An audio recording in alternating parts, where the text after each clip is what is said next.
There's nothing like a brand new car from Brunswick Auto Mart. Save big this month with deals like this. Don't miss Jeep Adventure Days and lease a 2022 Jeep Compass Latitude 4x4 with heated seats and steering for just $349 a month. Or lease the all-new 2022 Jeep Grand Cherokee Limited 4x4 with heated leather seats for $499 a month. Brunswick Auto Mart. Car buying made truly simple.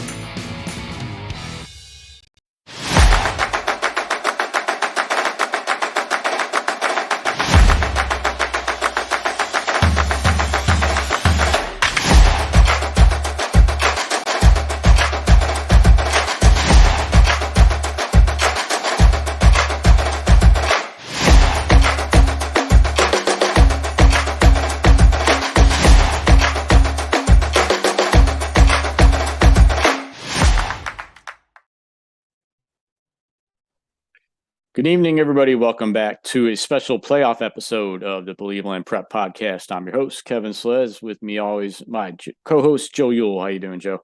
I'm good, Kev. Excited to be here. Playoffs are finally here. My team's rolling into the playoffs too at a high seed. I'm excited. Yeah, it's time for Week 11, and we got some big matchups to go over.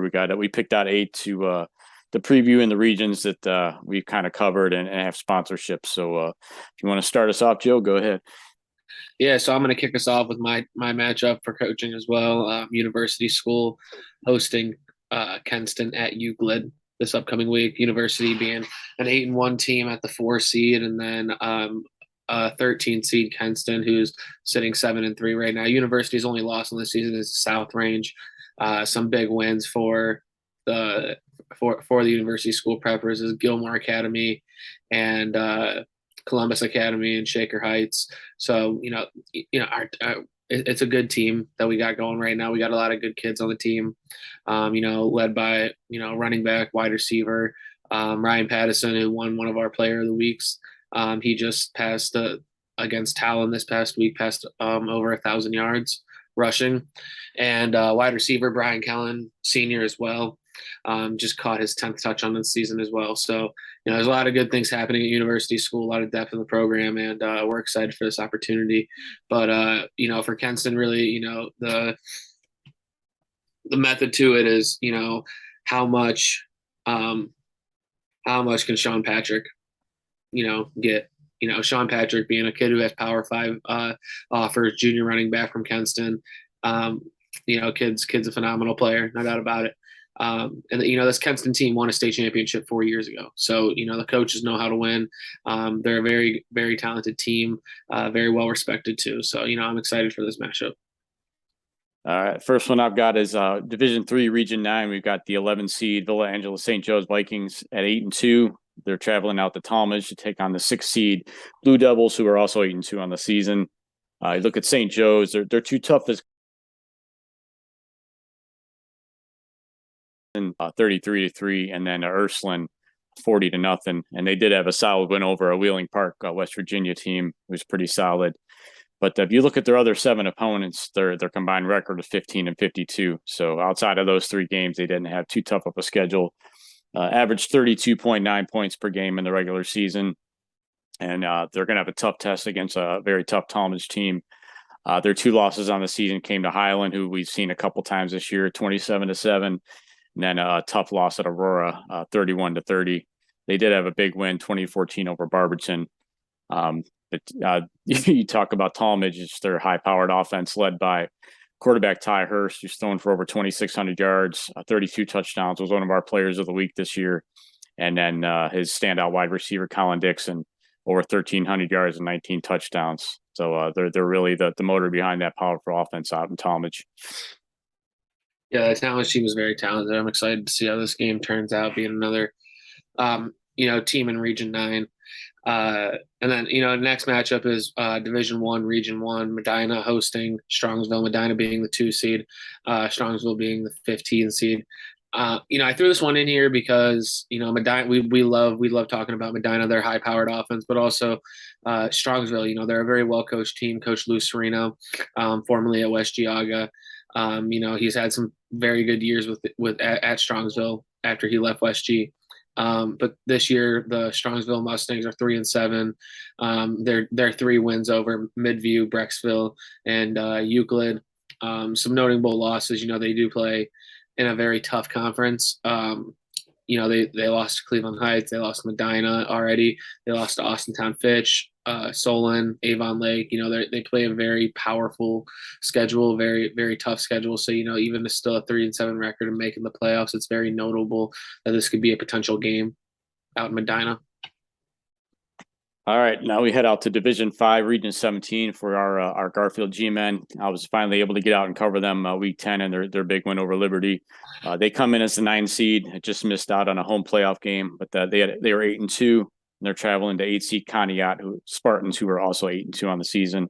Looking at Garfield, their 2 losses were to 2 9-1 teams, a tough 22-21 loss to JFK, who it sounds like in that game there were a couple of questionable calls that could have turned the tides there. And then a tough loss to Brookfield, 35-14, just a couple weeks ago. But you talk about Garfield, they got that single wing attack with the 3-headed monster running back, led by Jesse Grace and Keegan Sell, who combined for over 1,700 yards, and that rock solid offensive line they've got. And that also got Grace, Sell, and Carter Bates to form that standout linebacking core that make them tough on defense. Looking at Conneaut, their 2 losses, 15-14 to Edgewood out of Ashtabula, and 14-12 to Northeast out of Pennsylvania. They had close wins over under 500 teams. Their biggest win was over Rootstown at 33-14. So they haven't really been tested too much this season. So it should be a pretty good 9-8 matchup there. Yeah, excited for that. Garfield being my alma mater and Kevin's alma mater, so always kind of rooting for them in a way. But next game is Gilmour Academy at Geneva, another Division 3 Region 9 game. I want to point out something, that Region 9 is the only region in the state of Ohio that all 16 teams have a winning record. Wow. So there's only one team in Region 9 who has 0 wins. Everybody else has at least 1 win. And there's not a lot of regions like that. So top to bottom, this region is very loaded. Top 16, it's even more, obviously, all having winning records, all having very successful seasons. So that I think that's awesome. I think that's something to point out. But we got Gilmour Academy, who is the 8 seed hosting Geneva, hosting Geneva at the 9 seed. Going into Saturday morning,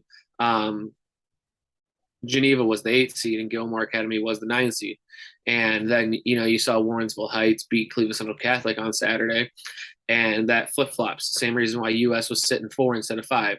Warrensville Heights wins, we jump Cheney, and Cheney bumps down to 5 and plays Alliance this week. So, it's funny how games can shift like that. But this Gilmour team is very special. Junior quarterback, twins actually, Andy Kavik and Jake Kavik as well. Jake has 1,800 passing yards, just under 2,000. He's having a phenomenal season. Kid's a heck of a player. Obviously, I had to go against him week 6. He's got 7 interceptions on the season, and he's got 30 passing touchdowns. So he's having a very, very good year. He has 3 rushing touchdowns to go along with that, 352 yards on the ground. His brother Andy Kavik has 175 carries for 1,200 yards and 18 touchdowns. He has 6 runs that are over 100 yards. So a lot of standout numbers. Kind of a 1-2 punch with the twin brothers there, both being juniors. Standout receiver really is senior McCrone and sophomore Dillard. Dillard having 335 yards receiving, and then McCrone having 646 yards. But Kavik seems to spread the ball out pretty well. He spreads the wealth. Like I said, the kid's a great player. And then with this Geneva team, they're a tough opponent. I mean, they run the wing T offense. So that's always a tough offense to prepare against because of all the counters and sweeps that can come out of it. It's a very sleight of hand offense. Sometimes it can be very difficult to handle, but what is it for Geneva is their wide receiver, Luke Smith, who's a junior. The kid's a great player. Runs the ball, catches the ball. He's leading his team in receiving and rushing. So, he's a phenomenal player. It's going to be, can Gilmour stop that kid, and can they keep up with all the counters and wrinkles that Geneva may throw in? But I do think that, Gilmour playing it at home under the lights is a huge thing. All right, now we head out to Division 6, Region 21 game. I'm hoping to be at this Friday.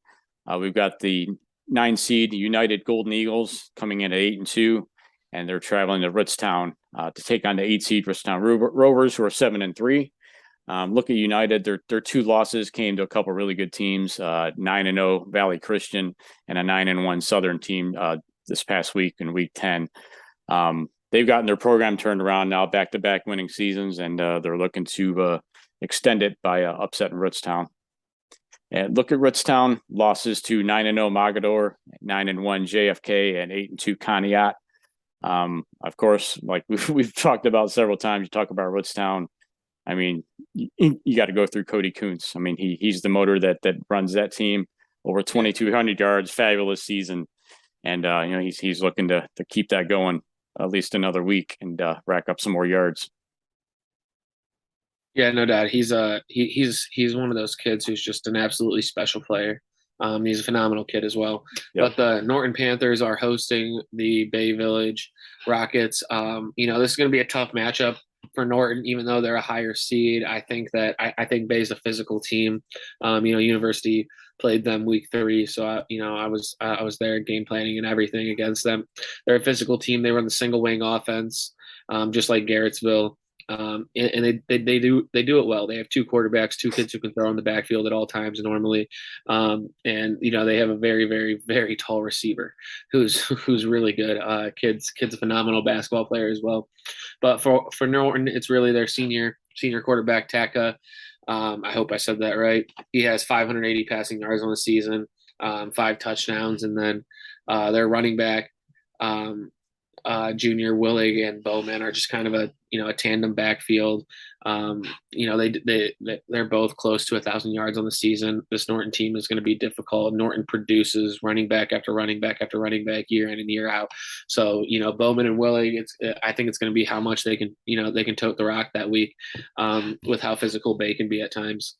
But this Bay team at 5-5 right now, some big wins over VASJ, Lakewood, Westlake, and Fairview, but a tough loss to North Olmsted, Elyria Catholic, Rocky River, and University as well. This like I said, this Bay team is very good. I think that I'm excited to see how this game plays out. I mean, it's at Norton, so I think that gives Bay a little bit of a downside because I feel like these teams are fairly close to each other. All right, for the last one, we stay in Division 6, Region 21. We've got a rematch from Week 8 as a 15 seed Southeast Pirates at 4-5. Traveled to Mogadore to take on the 2 seed Wildcats, who are 9-0 on the season. You look at Southeast; they had losses to Field, Champion. Mentioned Mogadore in Week 8, Rootstown, and JFK, and they actually ended the season on a 3-game losing streak. So they're definitely looking to get some positive momentum going. Mogadore won the first meeting 47-6. Now it's going to be an uphill battle because you look at Mogadore and they're led by, Southeast led by dual threat quarterback Randy Williams, who was one of our players of the week this past season. And looking at Mogadore, they had wins over the Columbus Crusaders, Liberty Benton, and Warren JFK. Those are really their signature wins this season. And they run that efficient offense led by Z Cameron at quarterback, who's had a fabulous season. And then the guy we've talked about several times, the monster, do it all, Mason Williams, who's just a headache for opposing teams offensively, whether it be in the backfield, lining up at tight end, or on that defensive line. So it's definitely going to be an uphill battle for Southeast, but I'm sure Coach Ewell will have his boys ready and looking to pull the big upset. Yeah, no doubt about it. Coach Ewell's a very good coach at Southeast, and Coach Adorni is one of the all-time greats. Yep. In Northeast Ohio. So I'm interested to see how this game is going to fare out. Coverage-wise for you guys this week, we got Kevin going to Rootstown, hopefully, and then Joey Schneider and Javon Hill, who is one of our new photographers /reporters, They're both going to be tag teaming a game at Euclid. It's going to be the U.S. versus Kenston game. So excited to see how everything turns out. Hopefully, we're actually going to have one of our reporters at the Tallmadge game as well. So the coverage is picking up as much as we can for you guys. We're doing what we can, but we're excited to keep growing and have you guys keep growing with us. Definitely some exciting times. We're gaining some momentum. We're add some more people into the mix. So, our coverage will definitely ramp up into the postseason and on into winter sports. So looking forward to it. All right. You got anything else to add? I'm all set. All right. Well, we'll come at you next week with some with more matchups and some recaps from these playoff games, and look forward to it. Everybody have a good week, and good luck to all the teams this week in their playoffs.